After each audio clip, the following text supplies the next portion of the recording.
Hi everyone, thank you for coming to tonight's event. My name is Tia and I'm the co-coordinator of the Human Rights team at UNHS. I want to first thank all of our speakers for all the work that they are doing and have done in the past. I also want to thank them for giving their time to discuss their different topics within healthcare. I next want to thank all of the volunteers from the Human Rights team and the wider UNHS community. Without your hard work, we would not have gotten to the point of being able to host this roundtable. Our team members have all contributed to the conversation on access to healthcare as a human right, from blogs, podcasts, and parliamentary one-pagers, which are available on the UNHS website. As a team, we wanted to tackle access to healthcare because we believe that the health of a nation is a human rights issue.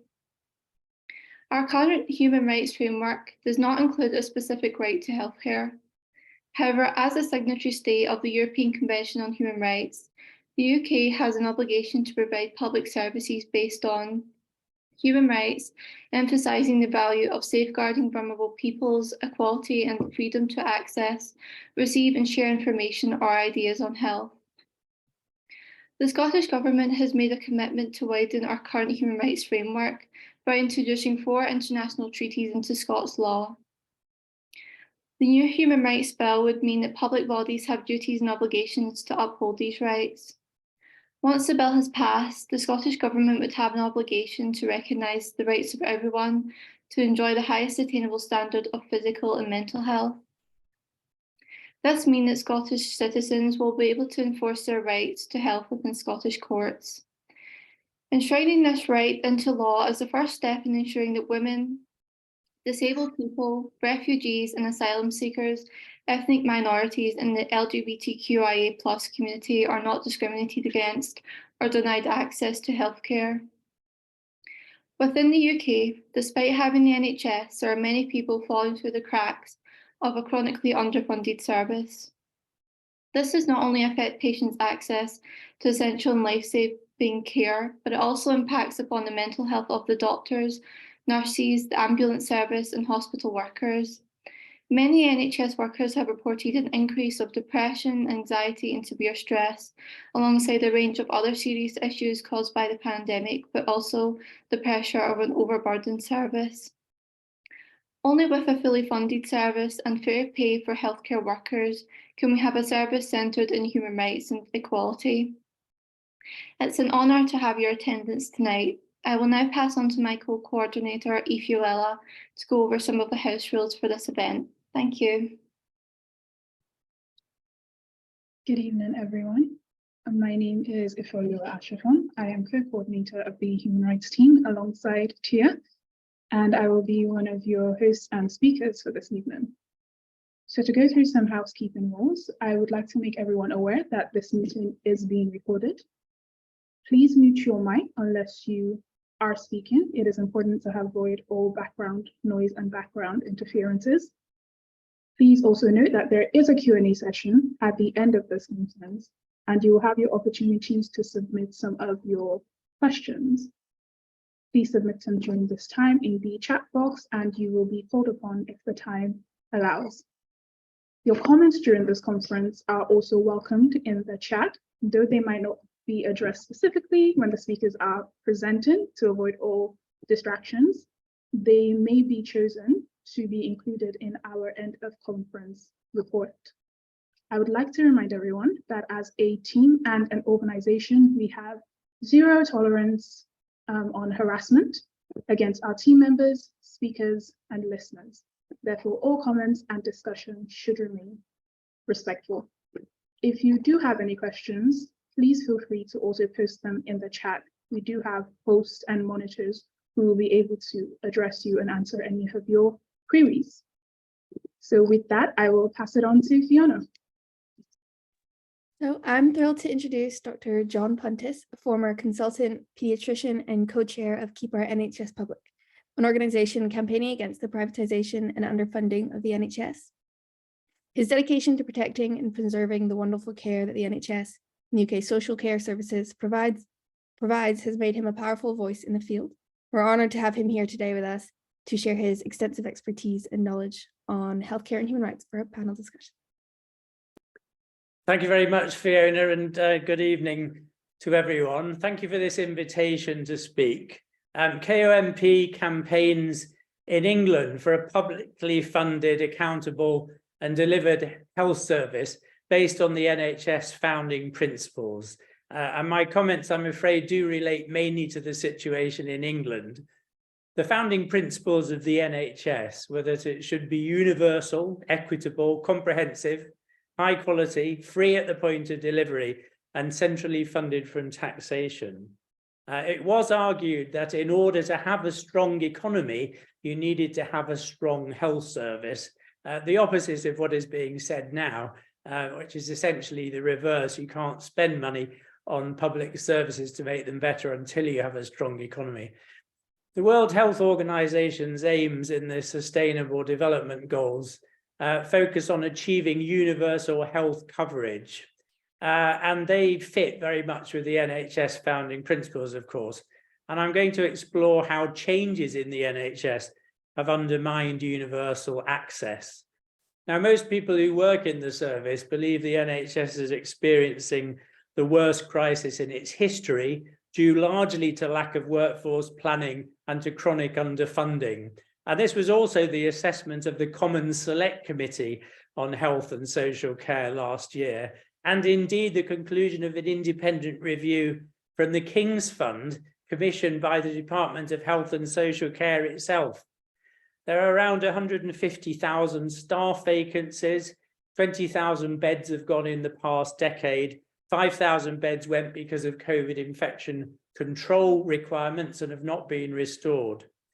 Waiting lists have risen to an astonishing record 7.2 million.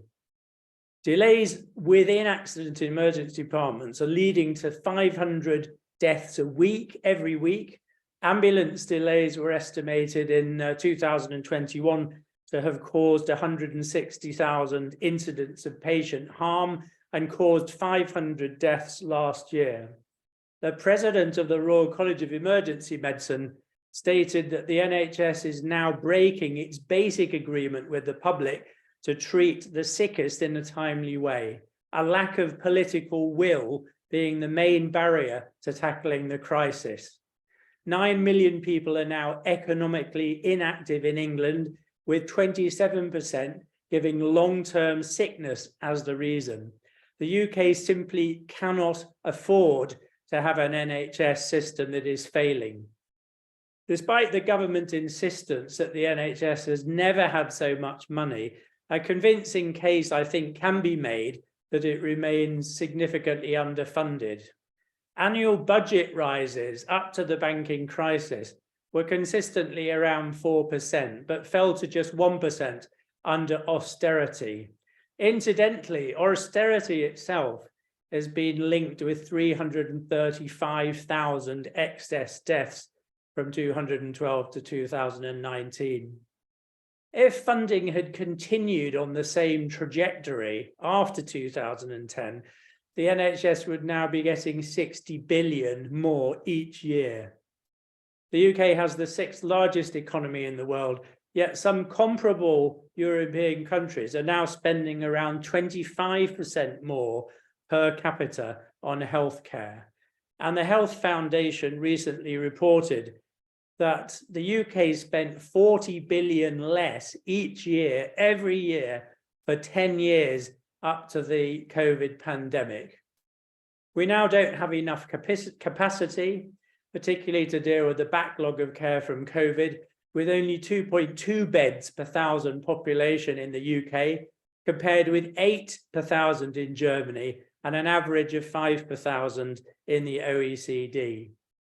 There's still much NHS state that is a state that's old and no longer fit for purpose, yet capital funding is not there. It lags 33 billion behind other European countries. And there's now an estimated maintenance backlog of 10 billion.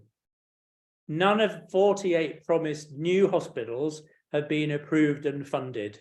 And there are 34 hospital buildings in imminent danger of collapse, including the Queen Elizabeth Hospital in King's Lynn, where the roof's being held up by thousands of building props. This is because they were constructed with aerated concrete blocks which are now disintegrating. I have to agree with the very incisive comment made recently by Anita Charlesworth of the Health Foundation. There is no route to a better NHS that is not an adequately funded NHS. And dentistry provides a clear example of what may happen to the NHS as a whole. Top-up charges for most adult patients for dentistry were introduced in 1951 and have increased most years ever since. And it's clear now that charges for dental care are actually a barrier to many. There are 8 million people in England who are not registered with a dentist, and only 1 in 10 practices are accepting NHS patients. In fact, most dentistry now is performed in the private sector. There is clear evidence that oral health is deteriorating, particularly in children, and the impacts of poor oral health disproportionately affect the most vulnerable and socially disadvantaged individuals and groups in society. Universal access to healthcare effectively ended in England with the Immigration Act of 2014. This is when the definition of ordinarily resident, a qualification for NHS treatment, was modified to include having indefinite leave to stay. This meant that 800,000 to 1.2 million undocumented people became liable to pay for many NHS services. This charging system contradicts a global commitment to universal healthcare coverage as set out in Sustainable Development Goal 370. The UK is also a signatory to the International Convention on Economic, Social and Cultural Rights, in which Article 12 explicitly lays out a human right to the highest attainable standard of physical and mental health. This right is not dependent on migration status, but applies equally to all people. A raft of NHS treatments have been withdrawn on the basis of lack of evidence for effectiveness, but they're still available to self-funding patients or through private clinics. Some medications, such as simple painkillers, are no longer available on prescription, and gluten-free food, essential for patients with celiac disease, has also been withdrawn from prescription. The new integrated care systems in England are currently being asked to find savings of £12 billion and also threatened with much more strict financial controls. This is expected to result in denial of care and cuts to services. How much the NHS has been privatised is contested, but the Centre for Health and the Public Interest followed the money. They looked at where money from the NHS budget actually went, and about 18% of it makes its way to private companies. There are around 53,000 individual contracts underpinning the flow of money between the NHS and the independent sector, worth 29 billion each year. Over 50% of hip and knee operations are now done for the NHS, but in the private sector, and nearly 50% of cataract surgery. Private companies are profit maximizers and not cost minimizers. Private contracts take money away from the NHS. Outsourcing is associated with poorer quality of care, worse patient outcomes, and worse terms and conditions for the workforce. Over the past 2 decades, Westminster government has actively grown the private healthcare sector. However, when it invests substantially in the NHS, private healthcare spending drops and public satisfaction increases. A 2-tier healthcare system in the UK is not an inevitability. Its likelihood depends on political decisions about funding for the NHS, investment in new healthcare facilities, and an expansion of the healthcare workforce. If a 2-tier system does emerge over the next decade, it is very likely to exacerbate the high levels of health inequalities in the UK.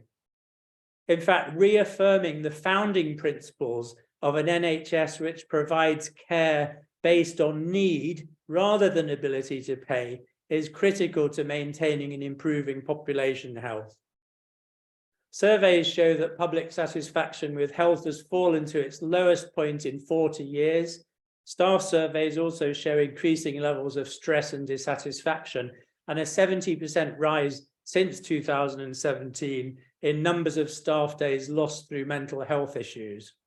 Despite all this, public support for the NHS founding principles remains high across the political spectrum.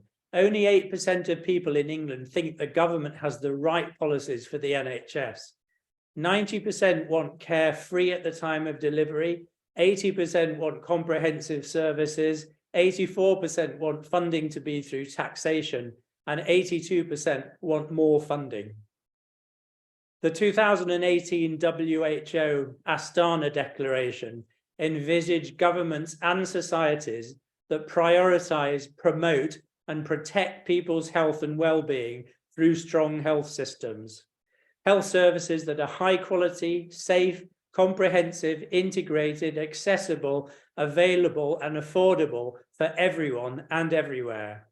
In the UK as a whole, we should not be complacent about where we are now, and current policies from the major political parties give little cause for optimism. Working with the Independent Scientific Advisory Group for Emergencies, KOMP developed an outline of lessons which we thought should be learned from the COVID pandemic. In a nutshell, and I'm winding up now, in a nutshell, we need effective, equitable, and resilient health and care services. This is not unaffordable, and it must be regarded positively as an asset and not negatively as a cost, as is so often the case. Privatization does not bring efficiency, and public health cannot simply be about personal choice.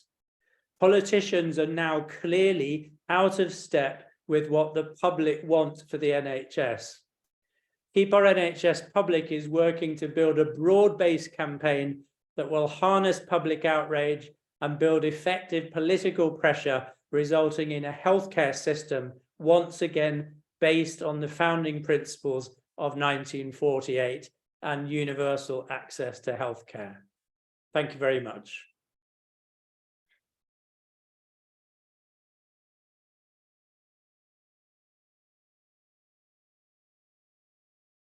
Thank you very much, John. That was an amazing speech. We really appreciate it. I'd now like to take the opportunity to introduce Dr. Lindsay Irvine, an honorary lecturer of nursing at Queen Margaret University and the current program leader for professional doctorate across the School of Health Sciences.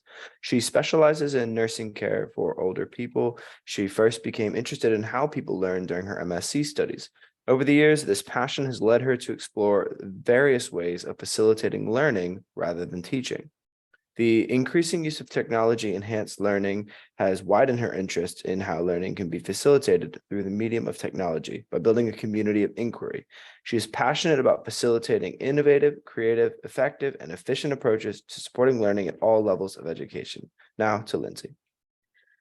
Thank you, Jack, and thank you everyone else for giving me the opportunity to share some thoughts with you today.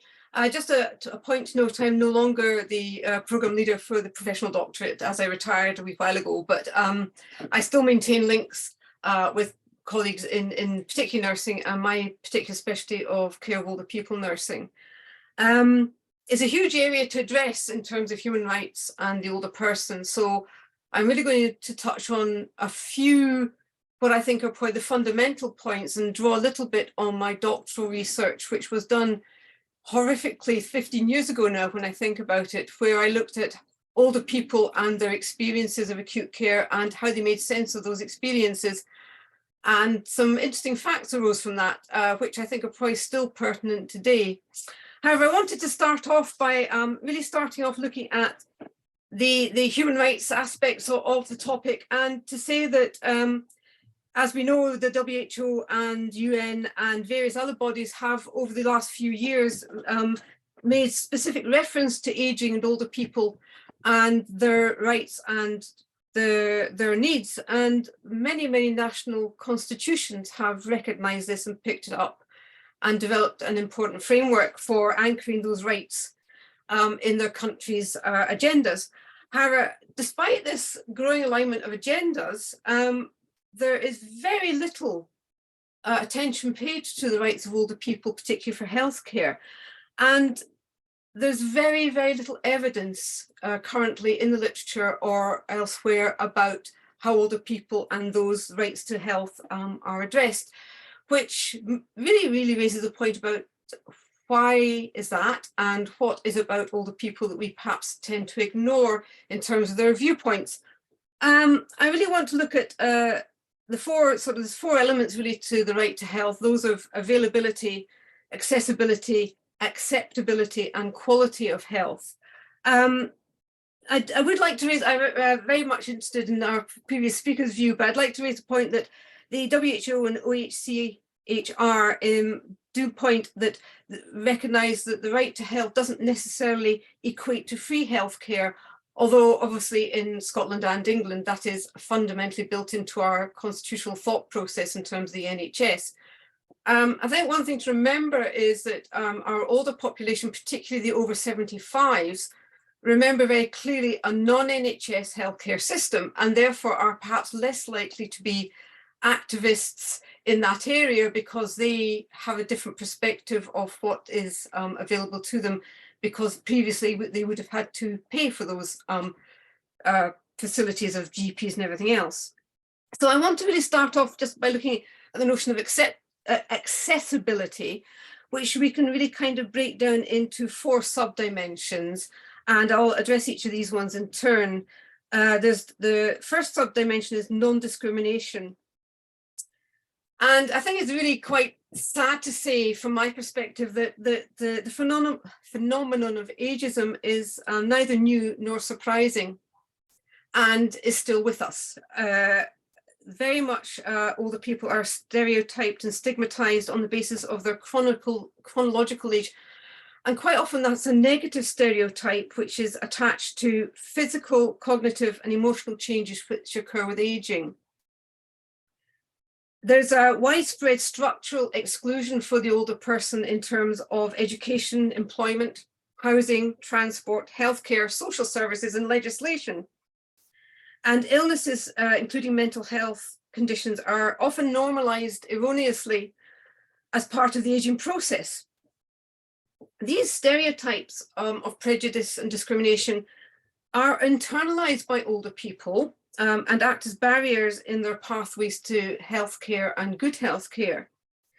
They're much less likely, as I said, to be involved in activism, and are very less likely to advocate for inclusivity and equal rights because of the implicit belief that they hold that they must sacrifice their well-being to make way for younger people to use the services. I think that's a terrible indictment on our society still.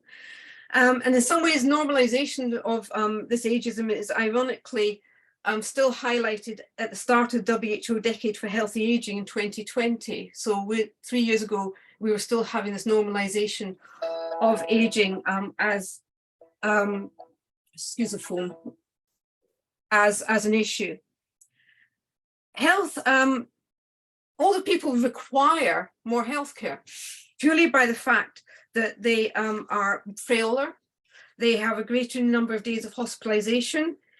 However, that is counterweighted by their perceived lower productivity and a contribution to the economic development of the country. And I think the point we raised earlier about a strong economy versus equals a strong healthcare system and vice versa. If one is considered not contributing to a strong economy, therefore one is maybe less worthy of gaining from a strong healthcare system, and something to bear in mind as we move forward. This cost-benefit analysis of a lower productivity kind of has led to a public healthcare system that currently prioritizes young and middle-aged adults over the older adult. The ethical underpinnings of that are really quite questionable, and one can argue that that carries the implication that older lives are less valuable and less worthy than younger ones. Other non-essential healthcare services pertinent to the older person have been interrupted to relocate those health resources, particularly during the pandemic, interesting enough. And these included things like physiotherapy, training for neurological disorders, occupational therapy, dental care, visual aids. One can go on and on. their resources for those were somewhat reduced by a demand from the pandemic. And it's hard to see that that actually has now moved back to where it was before the pandemic. And therefore, older adults are still at risk from vulnerability in that area. The other thing, the next one I want to talk about is physical accessibility to healthcare. I'm sure lots of you don't walk around the streets looking at how accessible it is to people with mobility problems as older people, but it's worth having a look around as you walk around the built environment and look at how accessible is a healthcare facility to an older person.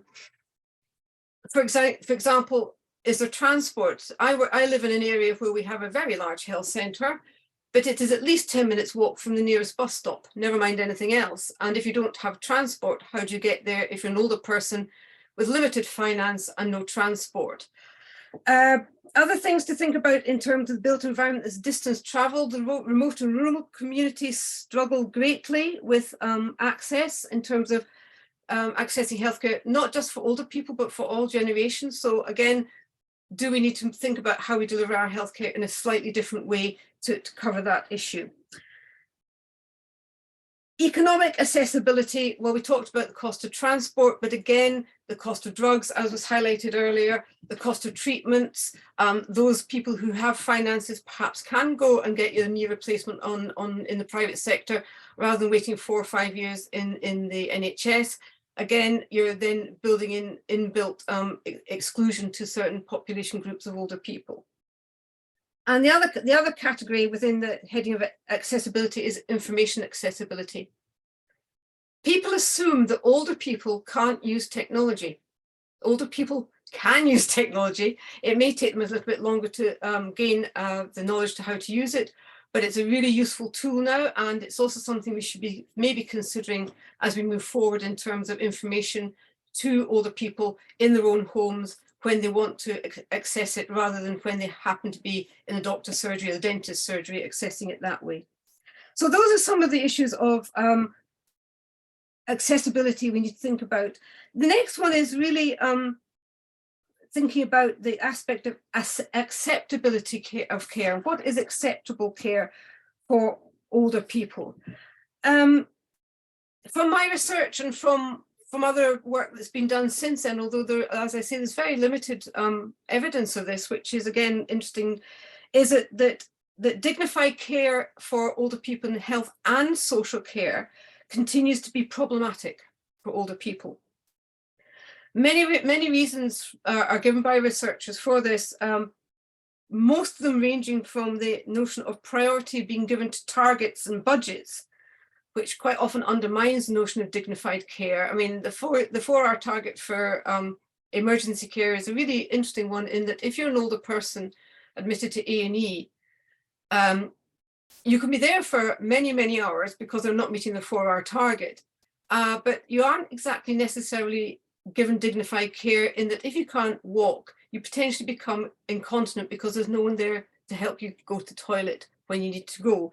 So little simple things like that undermine the dignity of care. Some researchers argue as well that compassionate nursing care, which is possibly where I come from in terms of my approach to care of older people, is less well regarded than what might be considered the technically skilled nursing that is highlighted in a lot of the television programs, things like that. So basically, technical skills are valued much more highly by certain aspects of people paying the budgets than the more compassionate things. So it was very common to be given a ticking off for chatting to an older person for 5 minutes, because that wasn't considered care. Whereas if you were rushing around putting up intravenous infusions, that was okay because that was highly skilled technical work. So we need to think about that in terms of how we perceive care for older people. If we think about what then enables older people to access care, we need to think about what are the barriers and enablers to that care. Quite often, older people mention finances, they mention transportation and family support as things that would enable them to have accessible care. And as I said already, older adults in the rural area find that tricky. They might not have family next door. They might not be able to access transport. These difficulties result in unmet healthcare needs, delayed care and poor management of chronic illnesses, of which older people tend to suffer many. Quite often they have multiple complex illnesses that need quite a lot of care. We need to also think that we look at the issue of acceptability of care with older people. Their perceptions of their health care needs and ours of a younger generation are maybe quite different. And they quite often hinder or motivate access to healthcare. So particularly those of the generation who've been used to paying for their healthcare are very much more likely to compare their situation with the situation of their parents when they were younger. So they will say things like, well, I'm not really that ill. I'm not that bad yet. I don't need a walking stick because I can still manage. Things like that, which are things that actually then make their healthcare needs worse and then don't necessarily access them. So we need to think about what can we do to help healthcare be improved for older people. Now, WHO and UN Decade of Aging suggest we should have a new conceptual model for healthy aging and healthcare for older people. So rather than considering healthy aging as the absence or the controlling of disease, we should look at building an approach that's orientated around maintaining the ability of older people to do things, to things they want to value, and to increase the individual's capability to maintain their independence for as long as possible. Now, the question is, how does one do that? And the British Geriatric Society very helpfully has come up with some suggestions. It's quite interesting that when older people leave hospital in poor health, they really need rehabilitation and support to recover, which is currently a bit lacking, particularly in the primary care sector. Without it, their health deteriorates quite clearly. On average, 15% of older people who are discharged from hospital are readmitted within 28 days of discharge. That obviously is a huge cost burden to the NHS, never mind the older person themselves and their families. And each time they're admitted, their level of frailty increases and their care needs increase, generating more demand and more demand for social care as well. So what can we do to maybe think about that? In terms of the cost of that, frailty costs the UK healthcare systems about £5.8 billion a year. Now that was a figure from 2 years ago, so it's probably a bit more than that now. But it can be slowed or reversed with the right prevention. So the suggestions are that older people who are frail or with frailty should get comprehensive multidisciplinary assessment as soon as possible when they arrive in hospital. And this is best achieved by dedicated services of acute frailty units or frailty assessment teams. Also suggests that government and health and social care services protect and preserve the right to rehabilitation for all older people who need it. That's early mobilization in hospital, rapid establishment of rehabilitation goals, and continued therapy once they have been discharged until the condition stabilizes. Therefore, we need rehabilitation teams. There should be continued investment in multi-professional urgent community response teams that provide intensive short-term hospital care at home through virtual wards and hospitals at home, and goal-orientated home-based intermediate care services. Need to invest in good quality healthcare support for care homes to avoid hospital admissions in the first place. Care homes are ideally placed to offer really quite substantive care of older people in terms of nursing care when they're ill, but the current system mitigates against that in that they are expected to contact GPs or the ambulance services immediately someone becomes ill, and this may actually result in unnecessary admission to hospital. Services for older people living with multiple long-term conditions should take a coordinated and person-centered approach, including involvement with geriatric medical teams where appropriate. Experts in, now this is one I actually slightly disagree with. It says experts in older people care must be included in government and NHS policy planning. I think older people should be included in government and NHS policy planning, not necessarily just experts in older person care. And older people account for 40% of all hospital admissions, which is probably the largest group there are. So it's worth thinking about that. We need a creative and integrated workforce. We talked about the issues about lack of workforce in the first speaker's talk. We have a huge workforce problem. Older people's services suffer even more than acute services in terms of recruitment and retention of staff. It's not seen as an innovative and exciting area to work in. Again, I would disagree with that. That's where I spent my whole career. But we need a greater use of technology from professional to professional to allow communication so that we don't have to move people out of their homes. We can manage them in their homes, extending scopes of practice and refocusing roles, so we haven't got the big demarcation lines between roles that we currently have. And we should try and have proactive and personalised anticipatory care to help people stay independent and healthy for as long as possible. And what do older people think themselves? From my research, what older people say is, I'm not nearly so ill as that young chap in the bed over there.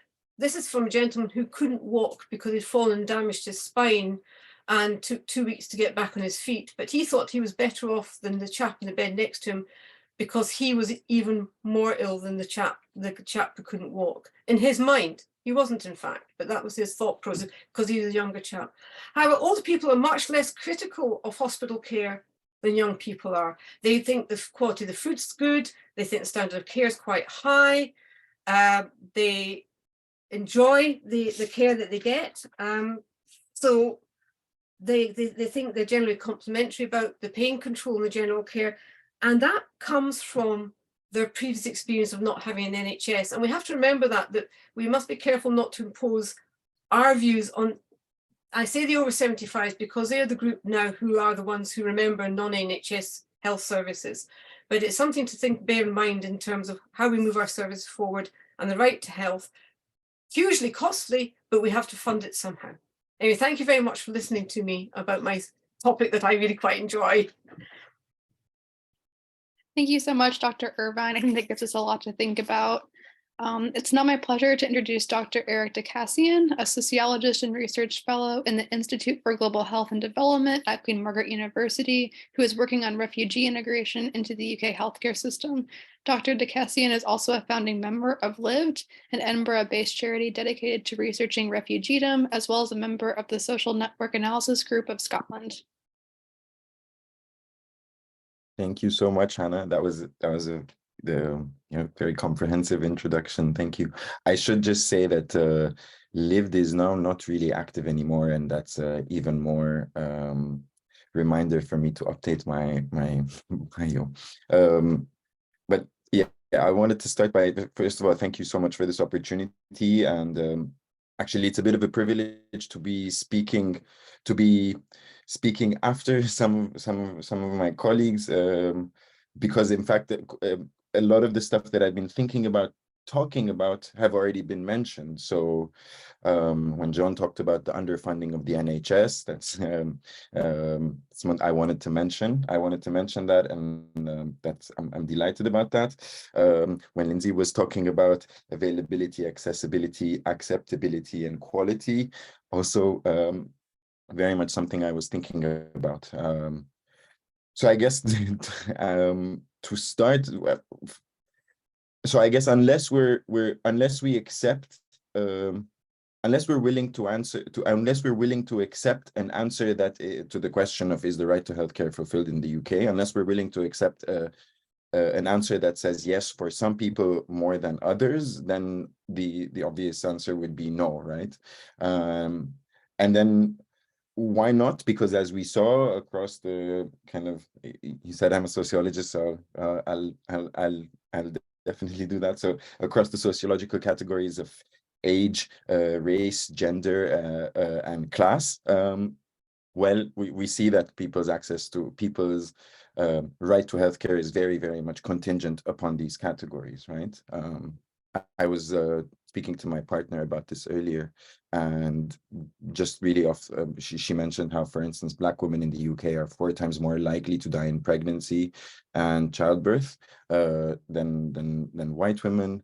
I know also about, for instance, diseases like sickle cell anemia. When people get a sickle cell crisis, it's also referred to as a painful crisis. Black people are statistically more likely to suffer from this disease, and it's an extremely painful disease. But of course, you know, I think you can imagine that. Unfortunately, we can all imagine that even though it's very painful, even though the Black people are more at risk of this disease and they suffer from it, they don't really get many prescriptions of painkillers for it. Also, the Royal College of Obstetrics have published some data demonstrating a discrepancy between how laboring women are treated differently based on race, right? So having said all that, what I really wanted to focus on in my 10 minutes was really asylum seekers and refugees. And again, I'm going to be thinking through these you know, through what Lindsay was talking about, accessibility and availability. So I guess in the first instance, it's important to take a more specifically for asylum seekers, and there's what I'm about to say now is no longer valid, because as of yesterday, I think there is no asylum in the UK, which is something else to think about entirely. Maybe its own roundtable, but so as of yesterday, there's not going to be asylum in the UK anymore.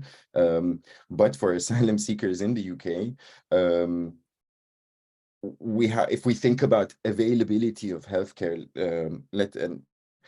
for asylum seekers, if we kind of think about what process an asylum seeker is going through, for instance, the process of verifying that they have a well-founded fear that if they return to their home country, right, there's all this, the definition of the UN Convention of Refugees, right? So the process of seeking asylum is a process whereby the state that one is seeking asylum from has to do that arbitration, has to decide if this person deserves humanitarian protection, right? And in this process of seeking asylum, asylum seekers are required to verify their problems, to verify all the ways in which their past experiences, past traumas, to really make a case for why they deserve protection, right? And so it's a little bit understandable that in this kind of situation where someone is trying to really make a claim for why they deserve to be protected, it kind of, there is a logic that goes against seeking healthcare, right? The point is to verify and to demonstrate and to evidence what is wrong with you, right? And so that already, as a logic, as a discursive logic, it discourages people from seeking medical care. So in that way, for asylum seekers, that's something we should think about. What they are required to do in order to receive refugee status, or the hoops they have to jump through and everything. And I'm sure you will have heard about, for instance, suggestions, but not only suggestions, and this has happened, bone analysis of asylum-seeking children. We know that if people who have gone through stressful experiences or traumatic experiences, especially children, right? They look maybe older than they are. So asylum-seeking children have to verify their own age. So this process kind of goes against, and it discourages people from seeking medical care to begin with, right? So that's something we have to think about. And then when their asylum claims are being processed, another thing we should think about here is when their asylum claims are being processed, that's kind of an infinite,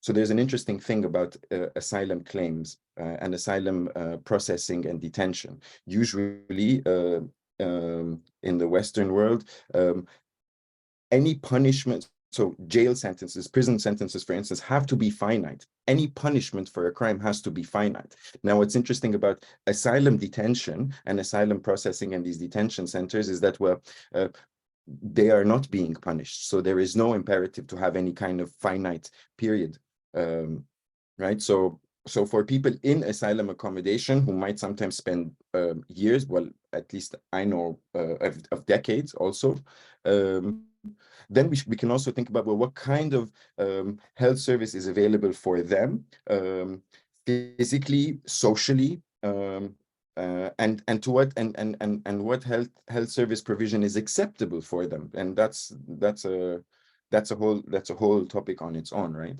And then for refugees, and I'm trying to keep this brief, and I hope you can tell that I'm really excited by the discussion by the previous people, because I'm kind of struggling to keep my thoughts in order. For refugees, you might know that as of the early 2000s, there's this policy of dispersal, and so the access to healthcare, health-seeking behavior is very health-seeking processes are extremely contingent per local authority across the UK, and so here. To be able to answer the question of whether the right to healthcare is fulfilled for refugees in the UK, that's almost an impossible question to answer because of the well-documented difficulty of collecting large-scale data from not minorities, but political alters, let's put it this way, because of historical and well-founded mistrust with formal processes, formal institutions. So in that way, it's really difficult to answer. But what we know is that that refugees are dispersed across the UK, and then they become the problem of their own local authorities. And I don't use these words kind of lightly; I'm using them ironically, right? And there it becomes what what provisions their local authorities have made available for them. So John mentioned the underfunding of the NHS.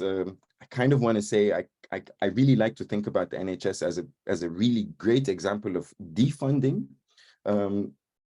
And it's really interesting to me because especially what we see today is that it's a little bit of a crisis of the British democracy, where the British voter has no choice, has no say on the future of the NHS because, well, the two major parties are very much on the same page on this. So that's also something we need to think about. But in the context of the defunding of the NHS over these past decades, I know from kind of my own research that translators were much more available, and this is a mandate, right? This is it's not out of the kindness of people's hearts that GPs or hospitals are kind of provide translation services. It's kind of a policy, and I don't, yeah. So I know that translators and translation services are much less available now than they were 10 years ago. And I also know that then if we think a little bit about availability rather than access, well, it's really difficult for people who look visibly different in very different places across the UK to access health services. So, and it's not just about whether or not they can get a GP appointment. It's also, oh, that's my timer. It's also about availability, how people are treated, stuff as simple as smiles or no smiles, right? So I guess to conclude, I'd say that yeah, well, no, and I'll stop talking there because I can keep going on for hours, but thank you. Thank you, Dr. Dakassian, for your thought-provoking talk.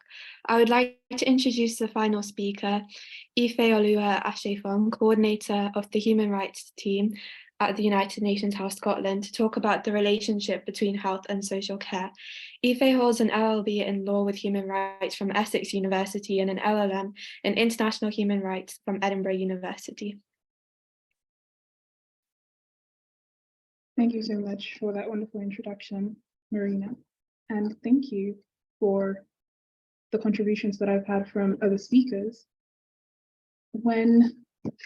From some of the things you have said, it has picked and highlighted some of the points I'm about to make. And it just shows you how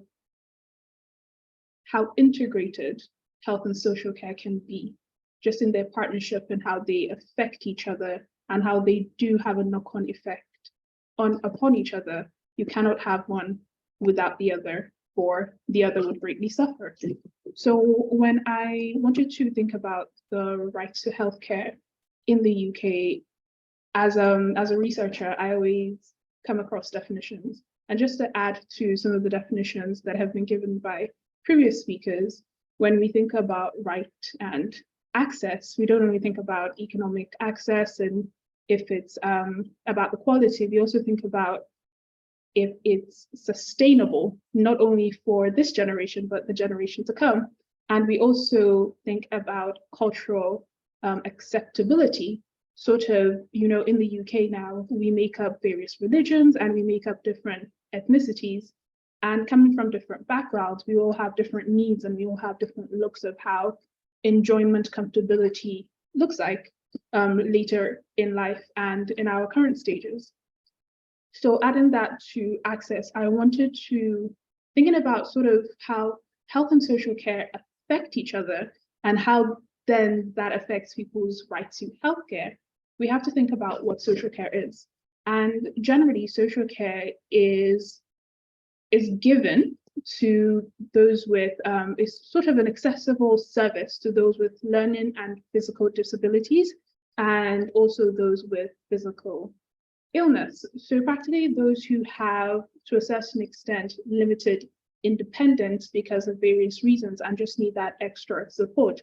And it varies. It can be just someone who needs to come to your home to help you cook your meals, to help you socialize, to help you to make sure that you're taking your medication, to someone who fully has to help you get dressed, has to make sure you're going for a walk, has to help you with your speech. So social care comes in varying forms, but although social care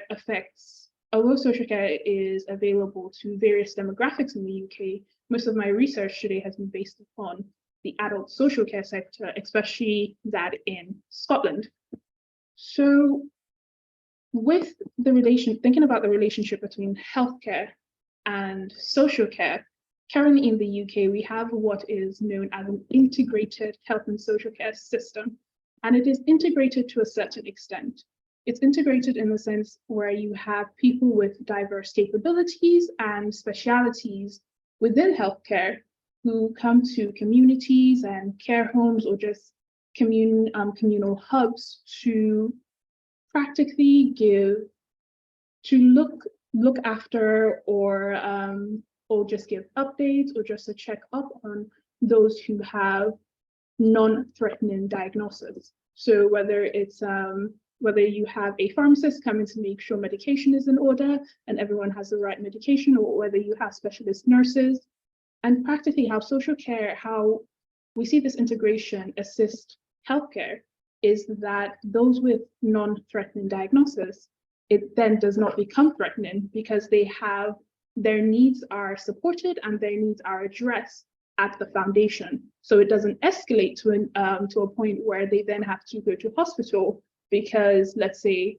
they haven't been taking their medication or they haven't been taking the right medication. And the wonderful thing about social care is that when social care remains in the community and it remains at the foundation and the point of contact, you get people who work with you who know who you are. They know more about you just in terms of, they know what you like to watch, they know what you like to talk about, they know what will anger you, what will make you laugh, and that really just contributes to your enjoyment. And especially when it comes to adult social care, it also affects how receptive you are to the care that you're being given. When you feel connected with someone, you're more willing to open up to their advice and open up to how they're willing to guide you and lead you. So now that I've gone through those definitions, I wanted to sort of talk about, though we have this integrated healthcare, health and social care system, I did specify that it is integrated to a certain extent. It's integrated to the point where we do not receive funding from the same budgets.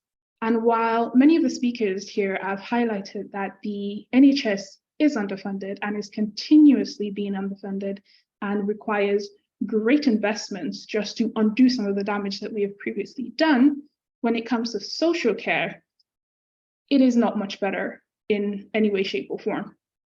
We have issues in social care that is not allowing social care to assist healthcare and therefore restricting the right and access of healthcare to others in the UK.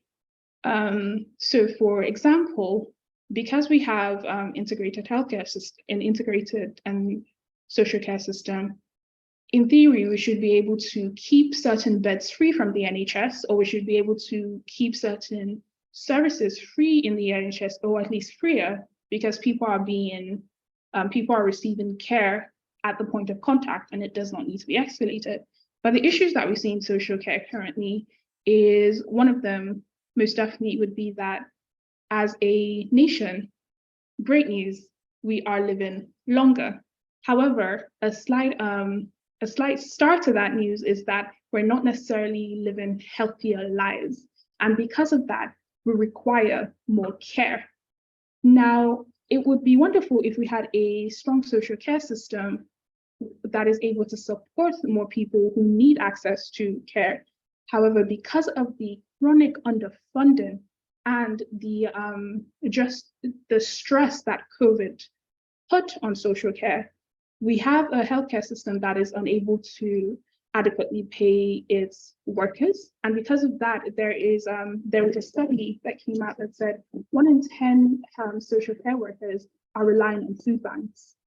As well as that, when it comes to just paying workers, when it comes to the quality of care, in terms of either the food that's being given, or just the quality of care when it comes to the services that are being provided, we have a social care system that is struggling to provide something that is qualitative, as opposed to just ticking a box saying, I'm doing what I can, I can't do anymore, I don't have the funding. So we had the Health Foundation recommend that in social care, we need 12.2 billion in addition to what we have now, just to go back to the level of access we had to social care in 2010 to /2011. So not to perfect it, but just to undo the damage that chronic underfunding has done. And also we had Audit Scotland that said that there is a radical investment that is needed in social care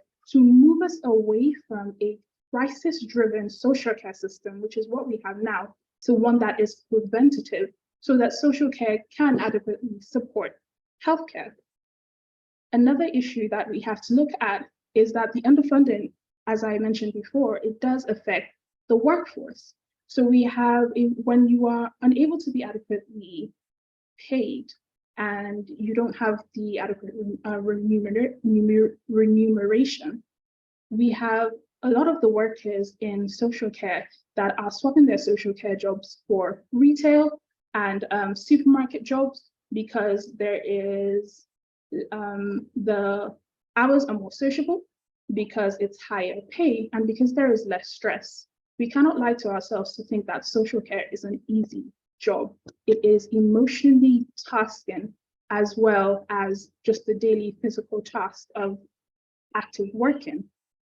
So with a workforce that is not being adequately paid, with a workforce that feels undervalued, we also don't have the appropriate training that is being given, and all of that is contributing to our recruitment and retention issues, specifically in social care. Because they feel undervalued, we don't have a lot of people applying for these jobs. It's not as snazzy as it needs to be, or they don't feel as important when they get into these roles. And that is contributing to an issue where we have a workforce right now that is aging, and we have a lot of the workforce in social care that will eventually retire. But an issue is we don't have replacements. We don't have people who will fill the gap. Remember, I said that we are not living, although we're living longer, we're not living healthier lives. And because of that, we are relying on thin air, because there is not a gap. There is a gap there, and there is no filler to support us when we do eventually get to that point. And lastly, I wanted to point out that there is a negative attitude when it comes to the care of the older people, the care that older people are given in the UK. We had the UN Rapporteur on the enjoyment of all human rights by older people in a 2021 report say that older people as viewed as beneficiaries of care who create pressure on budgets, as opposed to people who are retiring and people who are taking it a little easier and enjoying all the hard work that they had previously put in. And because of that, it seems as though we are not highlighting the issues in social care because it's either not the snazziest thing to talk about, or if it doesn't directly affect me, why do I have to engage in it? But I have to remind us, old age is, some of us might not view it this way, but old age is a lesson. And to get to that point where someone is able to support you and someone is able to help you live independently, and not just live, but the way you desire, it's something that we currently are not giving the older generation of now. And as Lindsay pointed out, while some people who are right now accessing social care, why they might think that, oh, you know, it's not as bad as my parents had it, therefore it's not that bad at all. We have to think about the sustainability of our social care system when it does get to the point where where those who are currently middle age, when it does get to the point where they have to rely on the social care system, is it going to be adequate for them? Is it going to be accessible for them? Is it going to be economically beneficial for them? So to quickly round up, because my time is fast spent, I do have to think about some of the solutions that we have to these issues, because when we have a strong social care system, it is one that can support our healthcare system and allow those to have access to healthcare. I think that as well as addressing the issues of pay, as well as addressing the issues of funding, we must not forget that what is needed is continual improvement. We can't just throw money there and think, that's it, we've sorted it out. We have to look at issues when it comes to, we have to look into research when it comes to technology. So is technology, can it address some of the workforce issues that we have? Or in addition to that, when it comes to mental and just social health, I've heard from a colleague of mine who said that sometimes to encourage some of the people she works with, some of the older people that she works with, to encourage them just to eat, they almost like to be fine dined. And just in the sense of like, oh, hello, good evening, Sandra. Tonight I have for you this option and this option and this option. No one wants food just thrown in front of them, but they want to enjoy their experiences because it allows them to engage, and a fit mind contributes to fit health. So in addressing the issue of healthcare and in addressing the question, is healthcare accessible in the UK? Is our right to healthcare fulfilled? We cannot forget social care, because as I said, those two go hand in hand, and one without the other is not rightly addressed. Thank you. I will now pass it on to Alanya. Thank you for such a beautiful presentation on the importance of health and social care working together. And thank you to all of our speakers for your insightful and your engaging presentation so far. I'm delighted to open the floor to our questions and answers session. Please feel free to raise your hands on the chat or add in a question into the chat box, and we'll hope to get to you soon. All of our speakers are welcome to contribute their thoughts to any of the questions that we might have.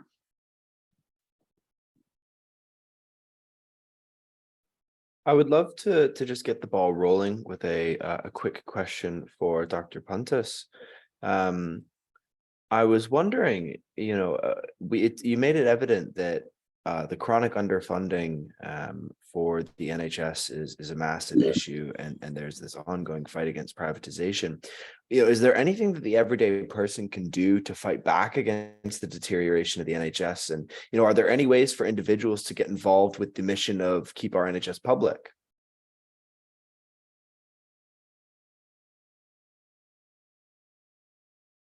Oh, sorry, John, I think you're still muted. Beg your pardon, right.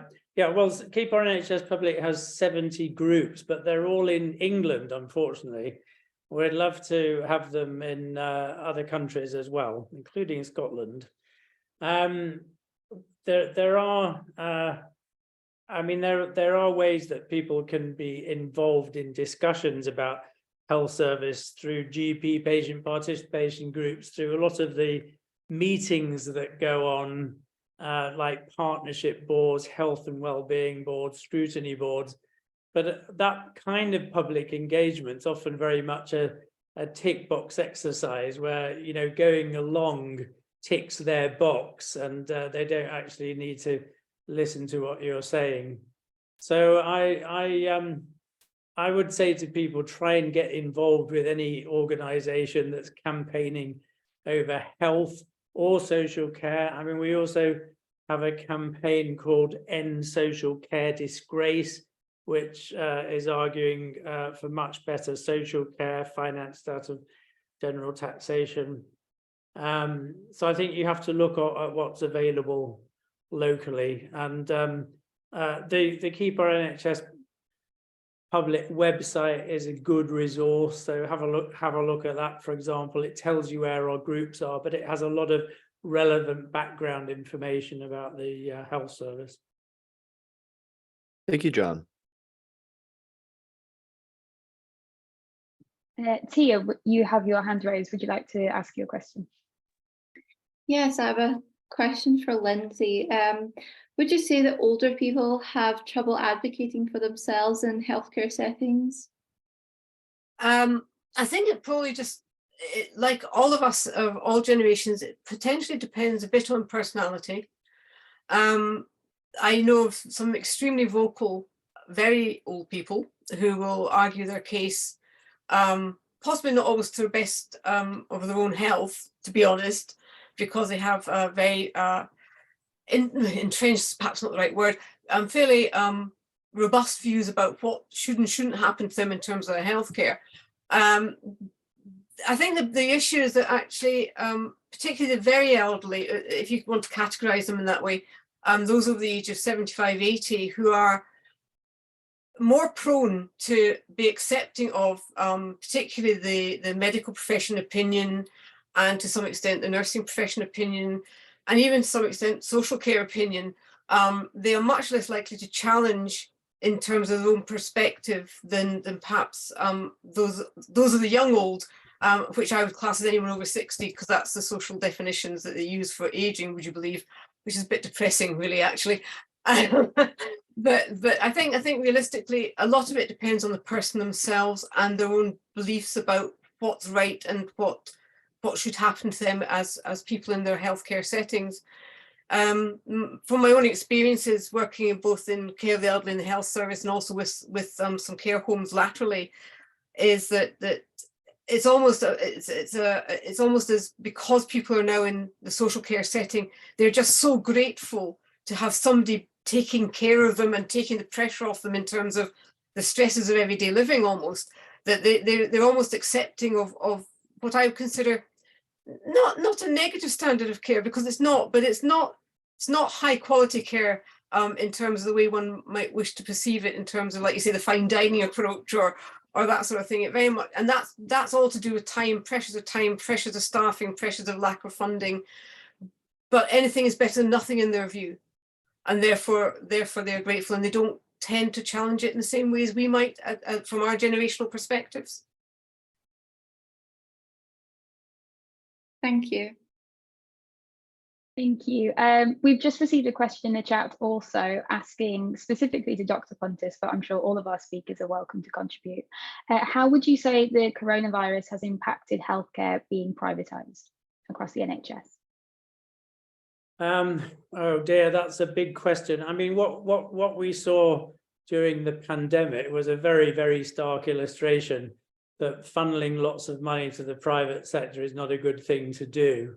And the sort of standout examples there would be test and trace, around 37 billion spent on it. And then the Commons Accounts Committee says, actually, there's no evidence that achieved anything useful in terms of reducing infection. We had the scandals with the PPE, probably 10 billion wasted there.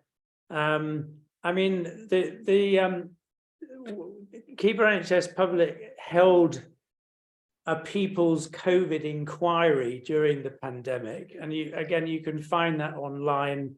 All the sessions were videoed. There were national, international experts, and of course it was contemporaneous with events, so far ahead of the Hallett inquiry.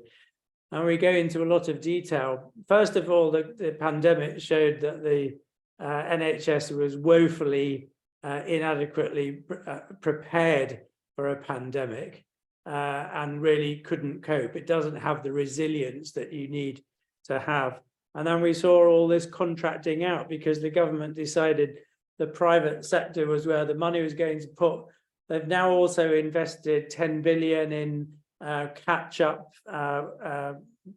work for the NHS in the private sector, big block booking contracts. So the private sector during COVID, what did the NHS get in return for that? Actually, very little. The private hospitals then just increased the numbers of private patients that they treated, and the whole exercise was just keeping the private sector afloat during the crisis that was inflicted on business as part of COVID, but at the taxpayers' expense. I think what COVID really showed was a really strong article for a good public health service, and it would have been much better if public health specialists, independent ones, had been in charge, and if the GPs had been kept in the loop rather than sidelined, and that NHS labs had been invested in, all that kind of thing. But if you want to read more about that, have a look at the People's COVID Inquiry, and there's an executive summary, but there's also the full document that's free to access. Thank you. I believe our next question was from Amelia, who had their hand raised. Hi, yes, thank you. I think my question probably leads on from the first two.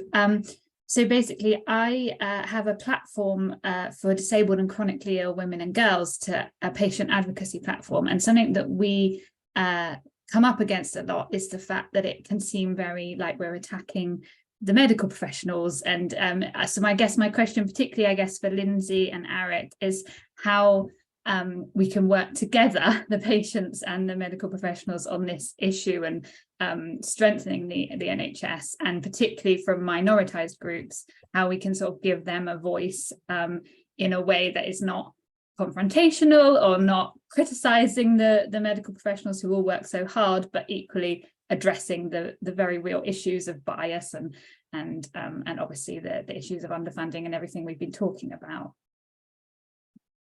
If I could maybe go first, Amelia, I think one of the things that I would suggest might be, and it actually picks up on the question from Fiona as well, about how can we look at the ways of people's reluctance to seek healthcare. I think one of the ways is to actually take medical and healthcare out of the silos it sits in a way, and bring it much more into community sector in terms of accessible hubs, or whatever you want to call them. Which I think we did touch on at one point as well, is in that it's really quite, to some extent, even for myself, who is a healthcare professional of many years studying, quite stressful to A, try and get an appointment with a GP, and B, actually get there and feel one's being heard. And it's about how do we help people's voices be heard in a way that allows them to express their opinions, as you say, in a way that isn't confrontational. I don't think it should be confrontational.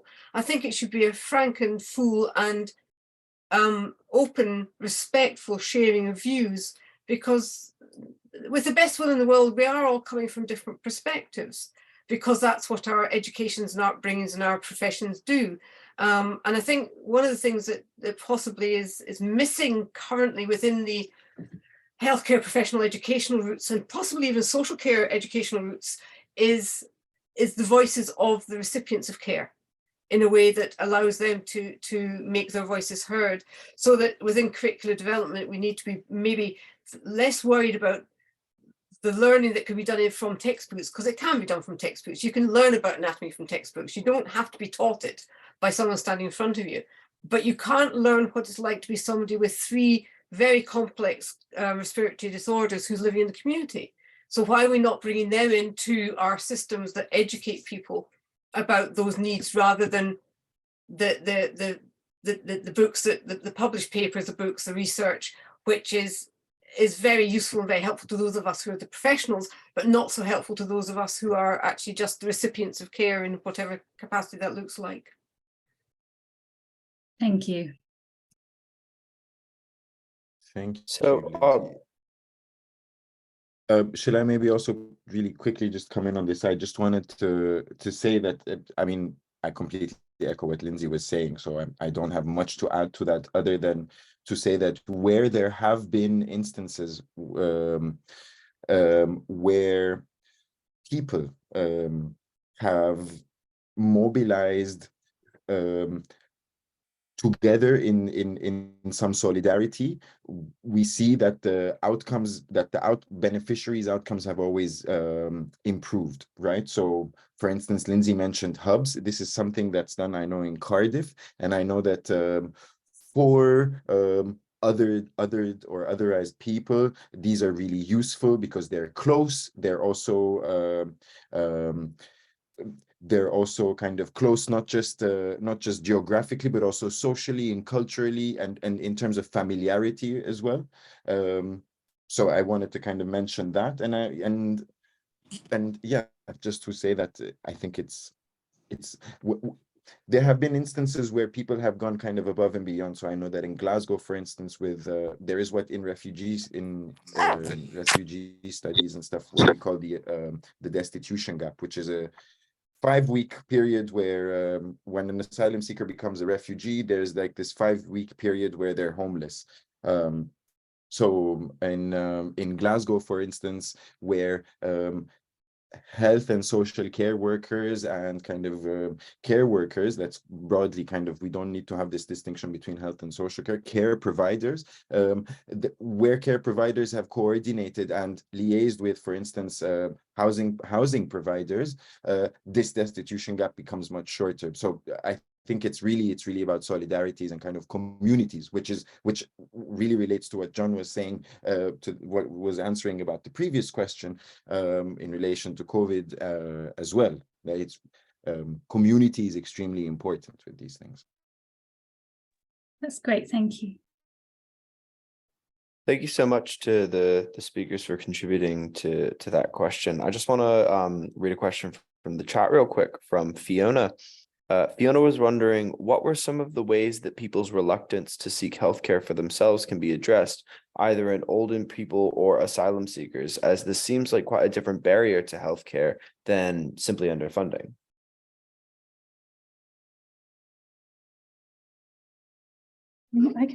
I could come in there.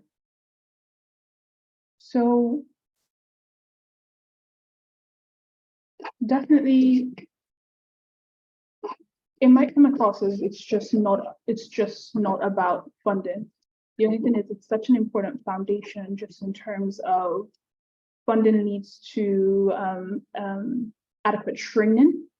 So whether that's adequate training where you have those who are specifically trained to provide healthcare, provide social care to older people, or to provide healthcare or social care to certain ethnicities or asylum seekers or certain races.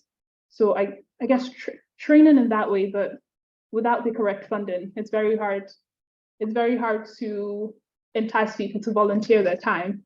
We are in a cost of living crisis, so that is difficult. But another way I think would be to look at best practices. And that's why one of the key things I will forever harp on about is appropriate research. So just in terms, we're not the only nation who has a struggling healthcare system. We're not the only nation who has a struggling social care system. But then there are other nations that are doing things wonderfully that we can either mimic, or we can either try and adopt and apply to our own nation to see if it can address some of our problems. So, for example, just talking again from a perspective of older people, in Israel, there was this pilot that was carried out where students were given subsidized housing, but then that housing was placed in communities where there was increased older people. And there is this idea that, yes, you get subsidized housing, but almost like you have RA in university dorms. If you could socialize more with the older people, we could have group dinners together. And while this, for some people, might not seem as addressing the main issues, it could, in a way, get perhaps the Health and Social Care Minister in Scotland, and the Housing Minister, it could get them interacting, thinking, how can we create solutions to address issues that affect both of us? So in that way, perhaps they can utilize the current funding and see how they can blend it together without having to generate a greater amount of funding. Could I maybe just add into that?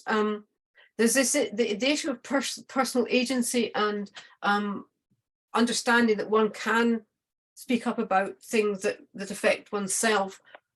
It's not inbuilt within our societal makeup, particularly in Scotland. We Scottish Presbyterians are not very good at putting our heads above the parapet and saying anything about ourselves, really, in terms of what we want and what we need. But I do fundamentally believe, I'm a huge believer in, I don't like the idea that one could teach somebody to be person-centered, but I think the notion of person-centeredness is incumbent upon us all to treat everybody we meet with a person-centered approach in terms of basically valuing and listening and actively hearing what they're saying. And I think some of that comes from, again, like I was saying, the educational systems we go through. And I think some of the suggestions about the sharing of younger generations, older generations, and this sort of thing is really important. And we are tending to ghettoize a wee bit our older people in that respect. And I hope we can get away from that again. But I think the notion of encouraging personal agency by the way we behave towards people, never mind how we respond to people if they behave in a certain way, is really, really important. And I don't think we're often very good at monitoring almost ourselves as we behave.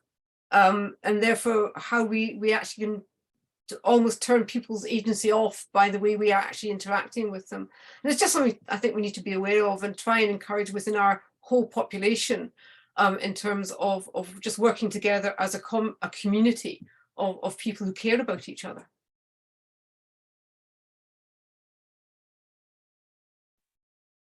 If I could just come in very quickly. I mean, one of the things that's been highlighted, I think, in English care homes is that if you actually make a complaint about the way you're being looked after, you're more likely to find that you're kicked out. And this is an indictment, of course, of the current way that long-term social care is managed, having been very largely privatized.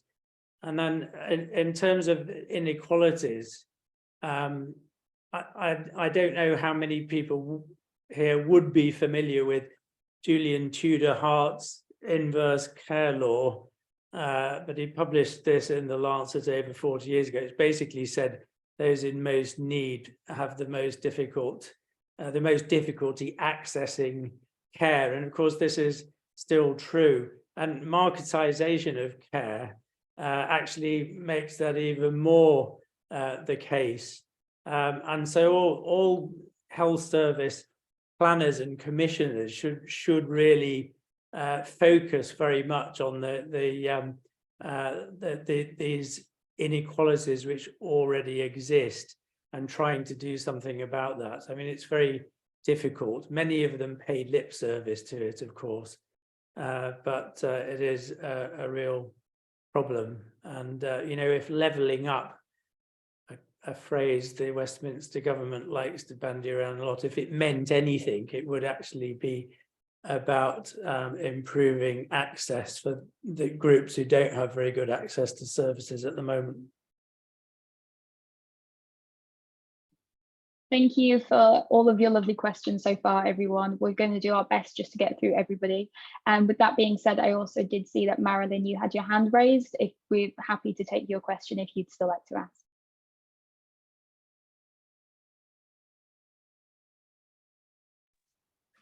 My question is, who looks after the man and the wee man that doesn't know where to look for help, where to access assistance, and doesn't have an advocate? I worry about them.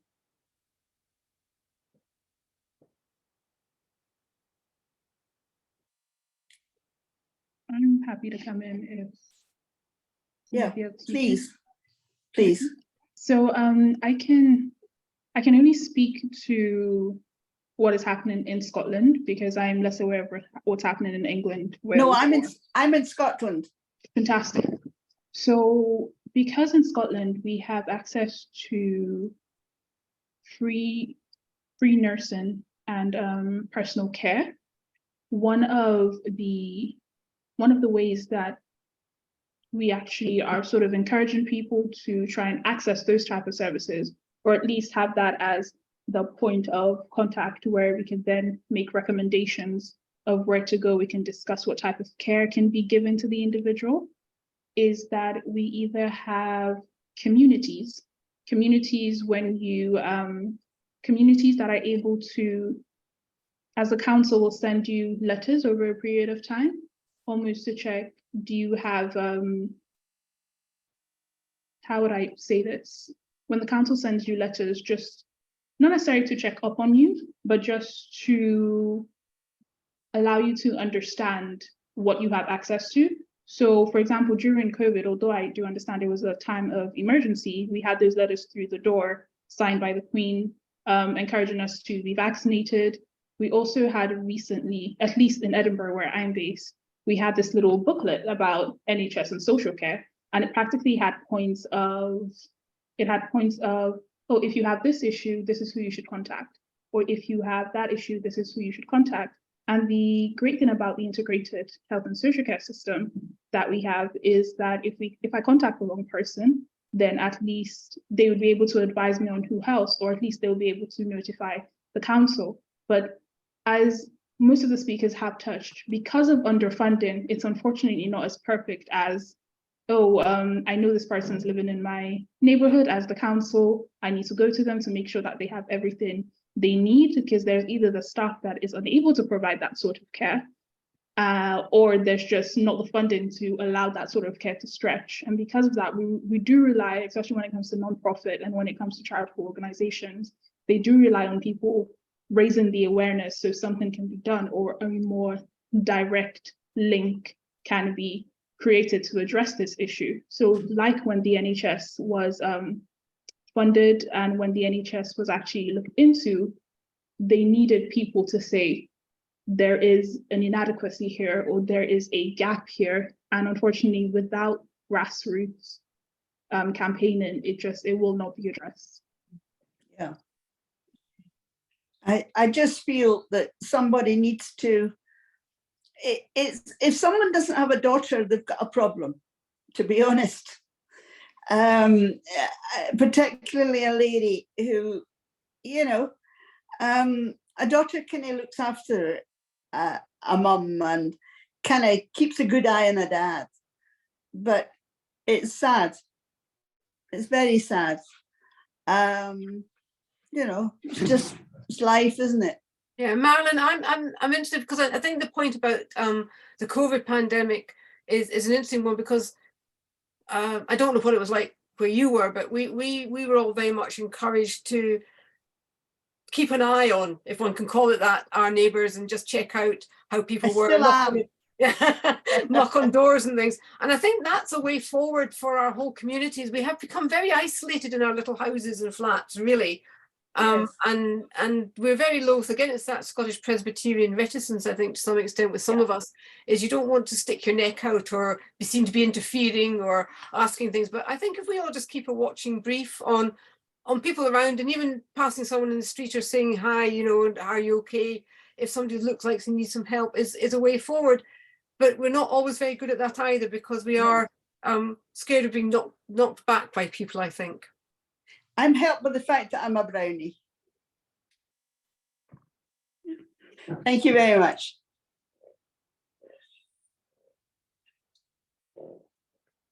Thank you very much to everyone who engaged with that last question. I just wanted to take a chance to introduce our final question of the Q&A, because unfortunately we are just running out of time here. We had a question from Anouk here, just trying to relocate it in the chat. My apologies. So sorry, Alanya, if you had the question pulled up, I've seemed to not be able to find it in the chat here. It says, Oh, sorry, it's Lindsay here. It actually says, how detrimental do the speakers believe Brexit to have been on the access to healthcare? Has this affected access to translators, for example, or staff or equipment? Thank you. No problem, Jack.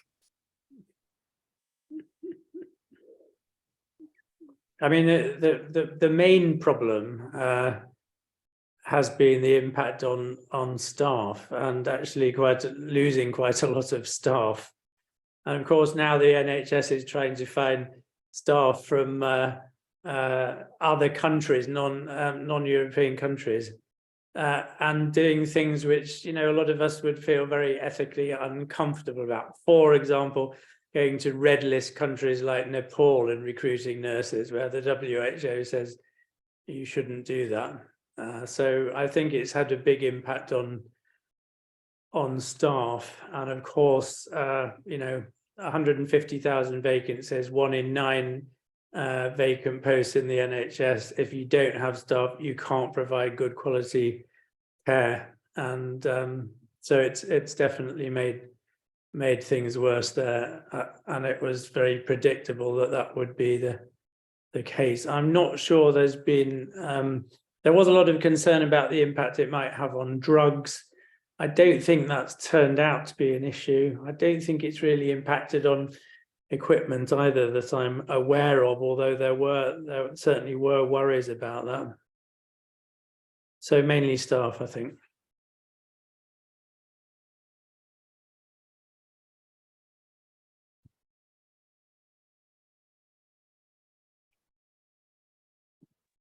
Thank you to all of our speakers for contributing with the Q&A. I think it's been a really insightful and interesting discussion that we've had today, and it's been a pure privilege to listen to everyone's presentations. And with that, I would like to open the floor to our closing remarks for the roundtable this evening. Thank you. Thank you so much, Natanya. Thank you. Had to check I was not muted there, so you can all hear my beautiful voice and end with it. Thank you so much, everyone. Thank you to our speakers. Thank you to our listeners. Thank you to the team. So with that, our conference comes to a close. Today's discussions remind me of an important quote by Aneurin Bevan, the minister responsible for establishing the NHS. At the point of its establishment, he said, "It will last as long as there are folk left with the faith to fight for it." And we have to think that regardless of the state of our health and social care in the UK, the discussions we've had today have highlighted the importance of continuing to fight, continuing to raise awareness, and continuing to seek improvement, even when the skies ahead seems grey. As all our speakers have pointed out, there are so many different angles where there are so many different holes where we need our hands just to stop the water from leaking out.